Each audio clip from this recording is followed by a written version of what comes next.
Well, hello again. I'm Bobby Hopewell, the mayor of Kalamazoo, and hope everyone's having a great spring day. This is another part of our series of informal interviews with leaders in the city and other plans to recognize people as well in our city that are doing great work, whether they're in City Hall or within city government or outside. And I'm joined today by Dorla Bonner. Dorla is one of our managers in the Community Planning and Economic Development Department. And she has an amazing voice, I have to say that, because she does have an amazing voice. And her role is really how we move things in our community, how we impact neighborhoods, how we build economic development for all. And we're going to talk a little bit about what I like is some resources that are coming to Kalamazoo to help us do some of our work, whether it's equity work, whether it's neighborhood impact and housing, for example, or what have you. So those are the things we're going to talk about today, and I promise the questions won't be that hard. I appreciate it. I appreciate it. So let's start with the GARE grant that we've received, and maybe tell everyone a little bit about what that is. We applied for a grant from the Government Alliance for Racial Equity, which basically exactly what it says. It works with governments to make sure that their processes and programs are equitable for all races, people of color. And we applied with a collaboration with the Michigan Department of Civil Rights, the Community Foundation, Isaac, Fair Housing, and we're awarded a full amount, which was a surprise to all of us because we really thought it would be portion out, but we were blessed to get the entire $20,000. So what we're doing is two tracks. My first track is that we're going to be working with Isaac, the Michigan Department of Civil Rights, and some other local organizations to look at where we are with where our housing is. We're required for our federal funder, Housing and Urban Development, to create a plan called an analysis of impediments to fair housing, which basically means what is it that happens in your city that keeps people from accessing, having fair, not just fair housing, but affordable quality housing. So those barriers and roadblocks. Exactly. Everything from the financial industry, can you get a loan, or is the housing so expensive that there's a housing cost burden to you that you're paying more than 30% of your income for your housing. And so what we're going to do this summer with those entities is to go out into the community and actually do engagement about what is your housing issues. So we can write that plan. And as part of that plan, we will also come up with solutions and recommendations. So in our federal large consolidated plan, we will be able to assign funds to those solutions for the next 3 to 5 years. The Michigan Department of Civil Rights was actually the applicant and submitted the grant, but they're giving all the money to us. And they're actually adding to the money to do the second phase of our project, which is working with leaders in the city government to make sure that we are looking at all of our processes and programs through an equitable lens. And that's really exciting too, because we can't ask the community to do anything that we're not willing to do internally.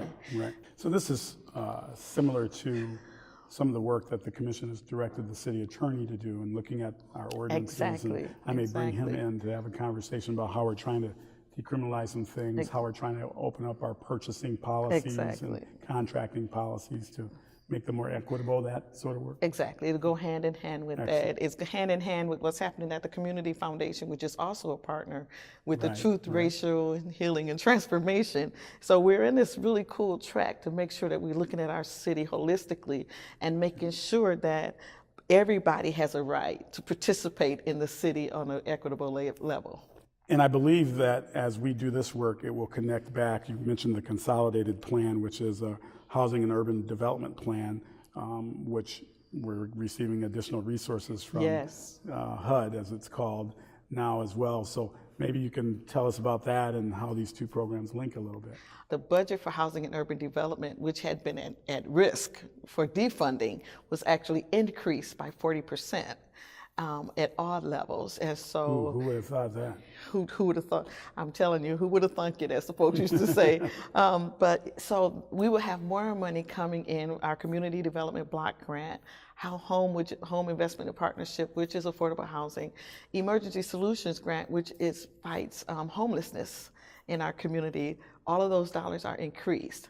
The money is spent in several different ways, but mostly to make sure that our citizens that are lower income are taken care of, and that housing is provided, or housing repair, or homeowner repair, or tenant-based rental assistance where folks get help with their rent.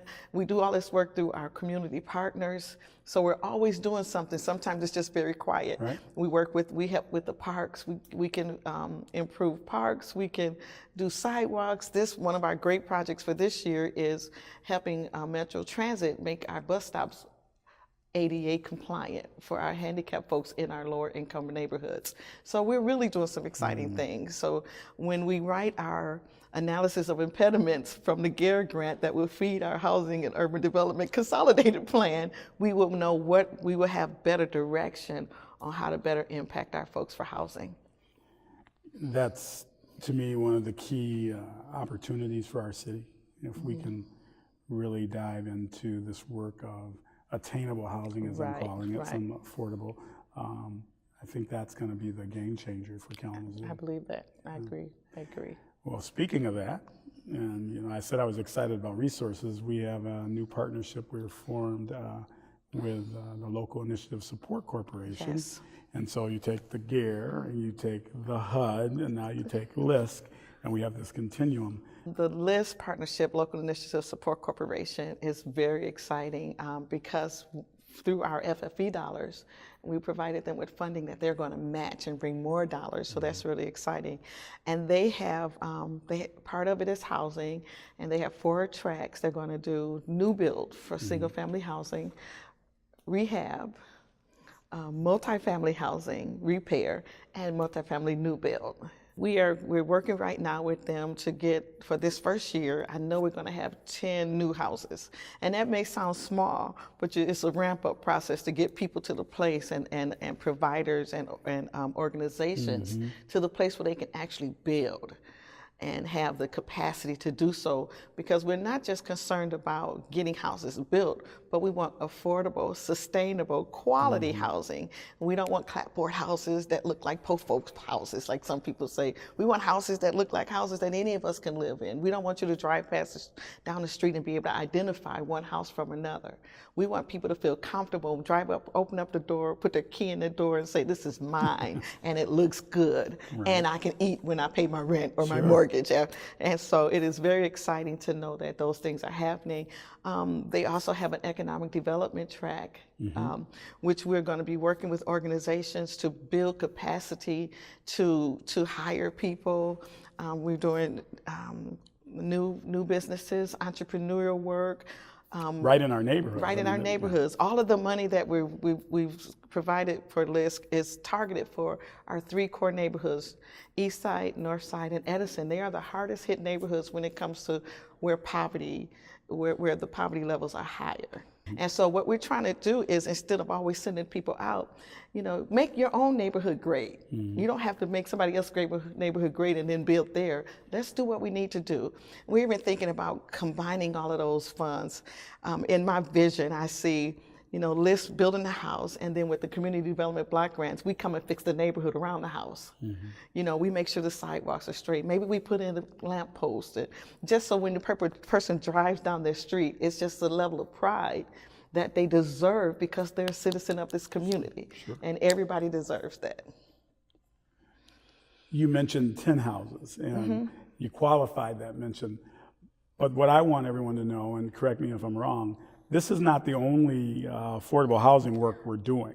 And understand, some of it is, this is some work that we as a city with certain partners are doing, but we're also going to be selling off some properties in the city. So I know there's a number of projects that are slated, particularly for attainable, affordable housing, that are being developed in your department. So that's important to recognize that whether it's 10, there may be 10 here, there may be 60 here, there may be 20 there. You've got neighborhoods such as the Northside Association for Community Development that is developing more senior housing. There's folks operating in this space beyond us. You're right. And in addition to that, with our federal dollars, we've been doing housing all along. It never stopped. It's just small scale because of the amount of money we get. We work through Kalamazoo Neighborhood Housing Services, and they do lease to own. Habitat for Humanity, they're in it.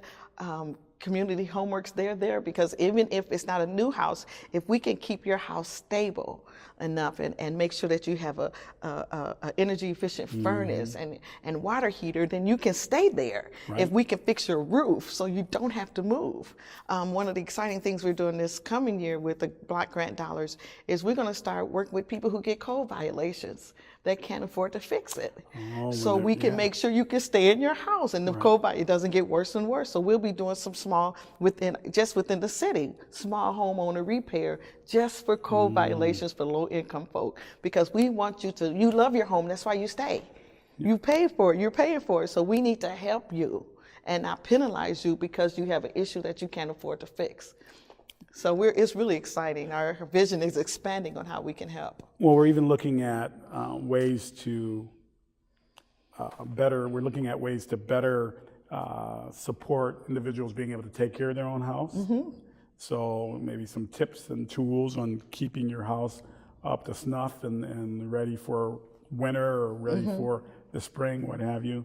I think that we are also wandering into that space of the small houses. I think we have a small house project that is being looked at on Forsman Court over on the east side off East Michigan Avenue. Exactly. Where I grew up. Exactly.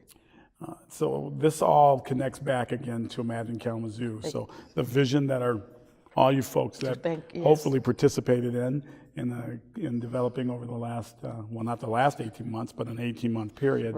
This is that action stage, that implementing that vision. And we know that we have a lot of need out there. So we don't know that we have every solution for everything right now. But what you're seeing is actions that are being taken and effort that's being moved forward and partnerships and collaborations that are working differently than they have before. And I want to remind everyone, we do have a website, KalamazooCity.org. We're on Twitter, we're on Facebook, so you can ask questions there. And also ImagineKalamazoo.com, that's available for everyone too, that talks about our strategic vision, and we really want you to stay connected there. Thanks for taking some time with us today. Enjoy your day.